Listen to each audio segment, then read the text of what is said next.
connaît la Banque Postale, grande banque française avec une présence à l'international. C'est 10 millions de clients particuliers, 48 millions de clients au niveau de l'assurance. Et c'est une présence complète sur le territoire grâce notamment à nos bureaux de poste. Alors tout ça, ça nous représente 32 500 collaborateurs. Et 32 500 collaborateurs, c'est environ 35 000 postes de travail chez nous. Donc 35 000 postes de travail, ça nous fait un SI complexe et conséquent.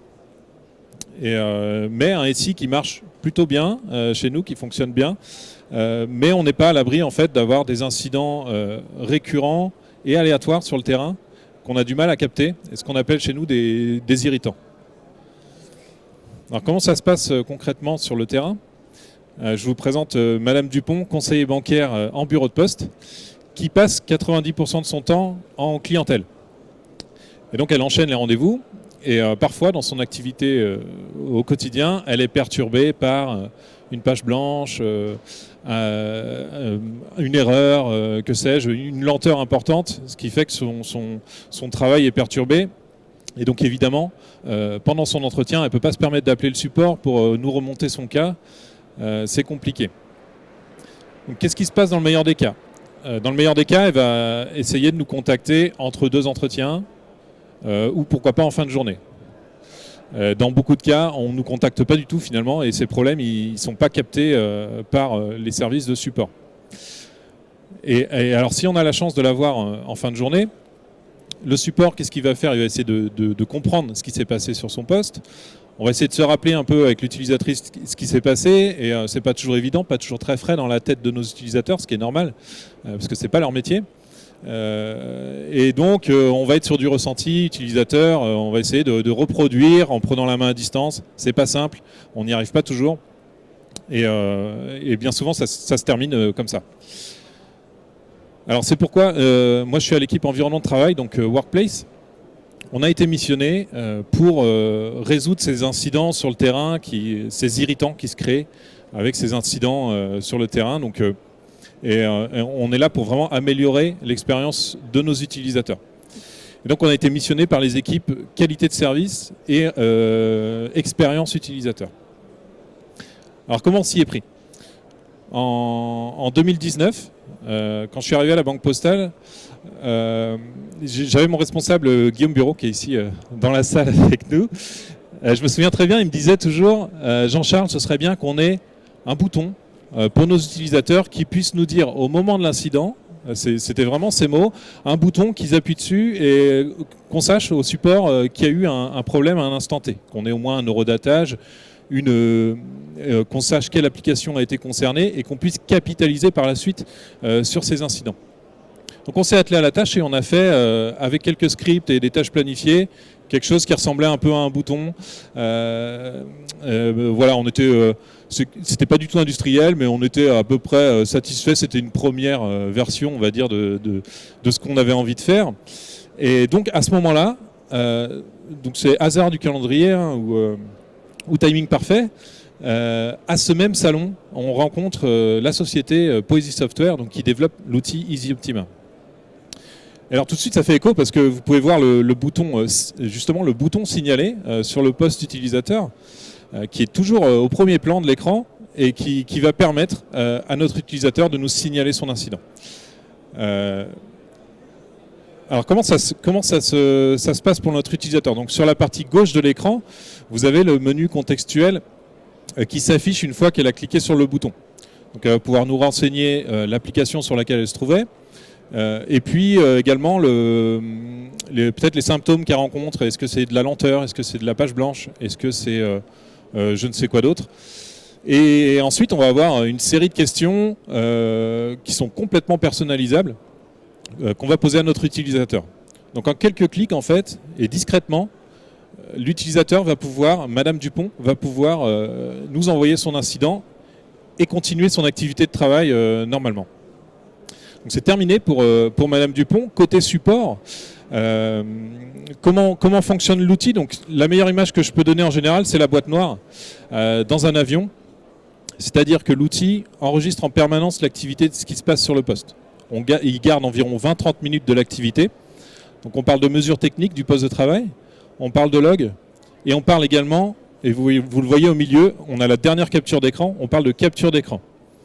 Mais alors on ne parle pas que d'une capture d'écran, on parle d'un parcours entier jusqu'à l'incident. Donc on peut retracer tout ce que l'utilisateur a fait qui va mener finalement à son incident, contextualisé avec de la métrique technique. Alors ici, c'est une vision de ce que pourrait être un ticket capté, un ticket EasyOptima. Donc vous voyez sur la partie haute, vous allez avoir le contexte de l'incident avec l'utilisateur, son métier, où est-ce qu'il se situe, quel est son poste de travail, vraiment une fiche, une photo à un instant T de l'utilisateur et de son poste de travail. Ensuite, juste en dessous, ce que je vous parlais, voilà, c'est très important, c'est le user storyboard experience. Donc la suite de capture d'écran qui va nous permettre de retracer la vie de l'utilisateur avant son incident. Ça, c'est très important. Et enfin, juste en dessous, sur la partie basse de l'écran, vous allez voir des métriques du poste de travail. Donc là, il y en a très peu de représentés, mais dans la réalité, c'est très riche. Il y a vraiment beaucoup de choses dans les tickets. Vous allez avoir les performances du poste, donc toujours de la même manière, 20-30 minutes avant l'incident. Est-ce qu'il a saturé en RAM? Est-ce qu'il a eu des pertes de paquets réseau? Est-ce qu'on a remonté des logs spécifiques qu'on peut corréler avec le reste? Tout ça, ça va se trouver dans le ticket. Et alors récemment, EasyOptima fait de la préanalyse aussi avec une analyse de route cause automatique. Donc c'est une préanalyse qui va orienter l'utilisateur vers un éventuel problème. Donc là, on a mis de la latence réseau pour l'exemple. Donc peut-être un problème orienté réseau. S'il y avait de la perte de paquets, de la même manière, on aurait mis la même chose. Comment s'y est pris pour déployer EasyOptima à la Banque Postale? En 2020, on a fait un POC sur une cinquantaine d'utilisateurs, une cinquantaine de conseillers bancaires qui avaient des difficultés particulières. C'est ce que je vous parlais, les irritants tout à l'heure, qui avaient vraiment sur le terrain des incidents et on avait du mal à comprendre ce qui se passait. Donc on les a équipés de la solution.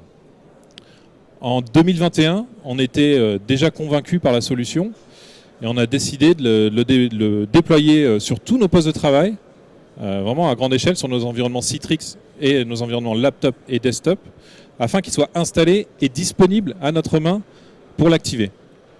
C'est important, on ne l'a pas activé partout. Vous avez une console, en centrale, vous gérez comment vous activez vos licences. Et donc voilà, c'est vraiment comme ça qu'on s'y est pris. On est toujours aujourd'hui sur un mode d'utilisation hors circuit avec des irritants. C'est vraiment le traitement des irritants dans les bureaux de poste. Alors les principaux bénéfices.